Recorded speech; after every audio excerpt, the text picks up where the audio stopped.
Bismillahirrahmanirrahim. Assalamualaikum warahmatullahi wabarakatuh. Perkenalkan, nama saya Nes Alham Fadilah Eskep, peserta Latsar 2023 Kelompok 1 NDH 31 Angkatan 14 Instansi Pemerintah Kabupaten Aceh Tamiang.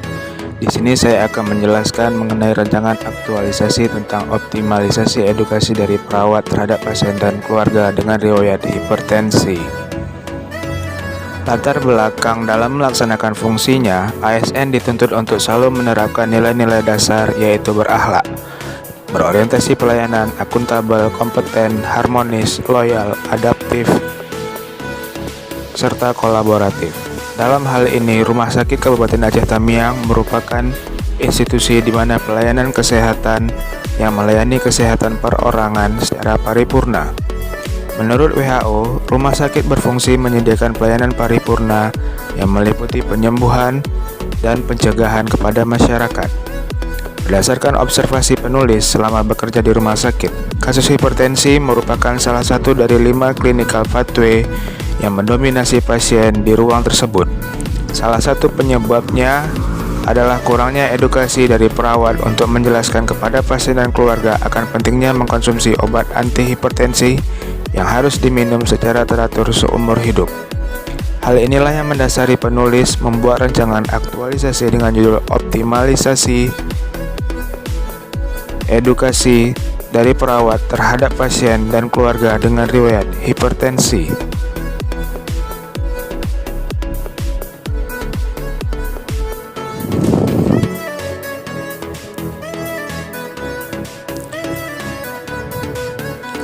Hipertensi itu sendiri merupakan kondisi ketika tekanan darah berada pada angka 130/80 mm hektogram atau lebih.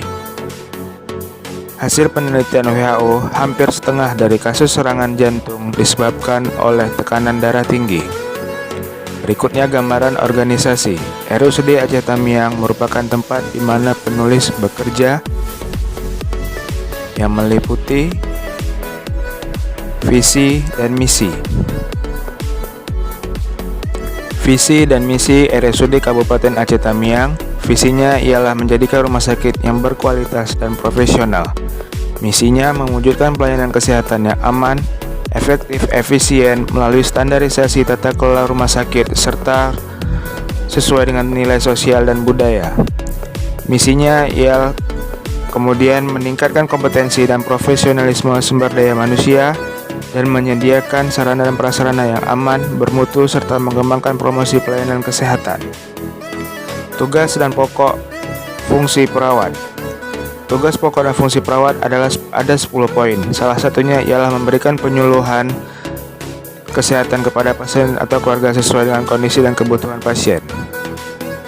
Berikutnya, identifikasi isu. Pada tahap ini penulis mendapatkan 3 identifikasi isu, diantaranya 1. Kurang optimalnya edukasi dari petugas kepada pasien dan keluarga tentang pencegahan jatuh melalui pemasangan set rail atau pembatas bed sebagai standar keselamatan. 2. Disiplin yang belum optimal oleh para pegawai untuk datang tepat waktu sesuai dengan ketentuan yang berlaku di RSUD Aceh Tamiang. 3. Belum optimalnya edukasi dari perawat kepada pasien dan keluarga tentang pentingnya kepatuhan mengkonsumsi obat antihipertensi. Analisa isu dengan APKL. 1. Kurang optimalnya edukasi dari petugas kepada pasien dan keluarga tentang pencegahan jatuh. 2. Disiplin kerja yang belum optimal oleh para pegawai untuk datang tepat waktu sesuai dengan ketentuan yang berlaku di RSUD Aceh Tamiang. Dan 3. Belum optimalnya edukasi dari perawat kepada pasien dan keluarga tentang pentingnya kepatuhan mengkonsumsi obat antihipertensi. Ketiganya memenuhi syarat untuk dilakukan analisa. Kemudian analisa isu dengan metode USG. Nomor 1, 15 poin berada pada isu belum optimalnya edukasi dari perawat kepada pasien dan keluarga tentang pentingnya kepatuhan mengkonsumsi obat antihipertensi. Nomor 2, 14 poin kurang optimalnya edukasi dari petugas mengenai pemasangan set rail atau pembatas bed pada pasien. Yang ketiga, 13 poin disiplin kerja yang belum optimal oleh para pegawai untuk datang tepat waktu. Analisa menggunakan fishbone.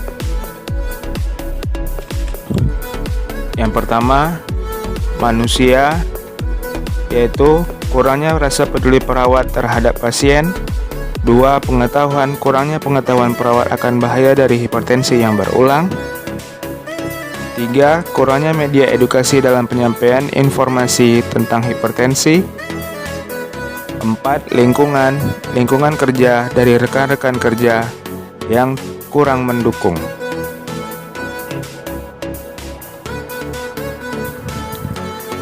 Uraian diagram fishbone. 1. Manusia, kepedulian yang kurang dari perawat terhadap membuat penulis menetapkan core issue di atas. 2. Pengetahuan, tingkat pengetahuan yang kurang dari perawat menyebabkan tidak optimalnya edukasi. 3. Fasilitas, minimnya media edukasi sehingga perawat menyampaikan edukasi kurang optimal. 4. Lingkungan kerja bersama rekan sejawat yang kurang sehat sehingga menyebabkan tidak tersampainya edukasi kepada pasien.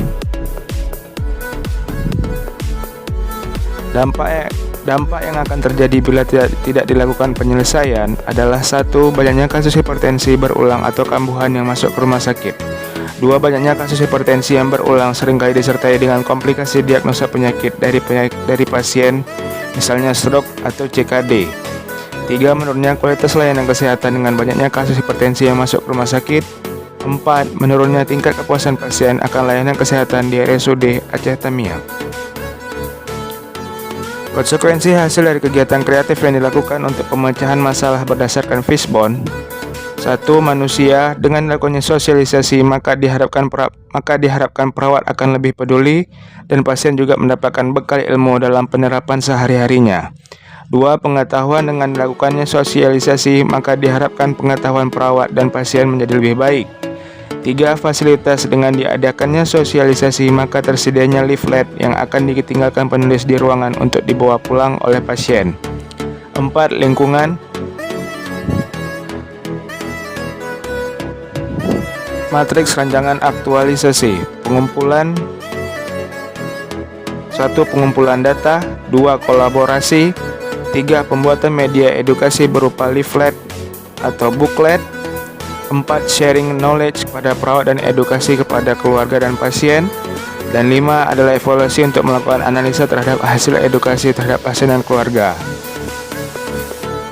Penguatan nilai berakhlak berdasarkan substansi aktualisasi. 1. Penguatan nilai berakhlak pada sesi pengumpulan data ialah kompeten, adaptif, dan kolaboratif, yaitu berguna untuk meningkatkan kemampuan perawat dalam mengedukasi perawat saling solid dalam bersikap dan mampu bekerja sama dalam menciptakan layanan yang berkualitas. 2. Penguatan nilai berakhlak pada sesi kolaborasi dengan tim PKRS ialah kolaboratif, adaptif. 3. Penguatan nilai berakhlak pada tahap pembuatan media edukasi adalah kompeten, akuntabel, yaitu penulis berusaha meningkatkan kemampuan di dalam pembuatan media edukasi. 4. Penguatan nilai berakhlak pada tahap kegiatan sosialisasi ialah berorientasi pelayanan, akuntabel, adaptif, kompeten, dan kolaboratif. 5. Evaluasi. Penguatan pada tahap ini ialah berorientasi pada pelayanan yang dimaksudkan untuk meningkatkan kemampuan perawat, mengasah ilmu pengetahuan penulis, dan menciptakan pelayanan yang lebih maksimal. Terima kasih. Demikian dari saya. Assalamualaikum warahmatullahi wabarakatuh.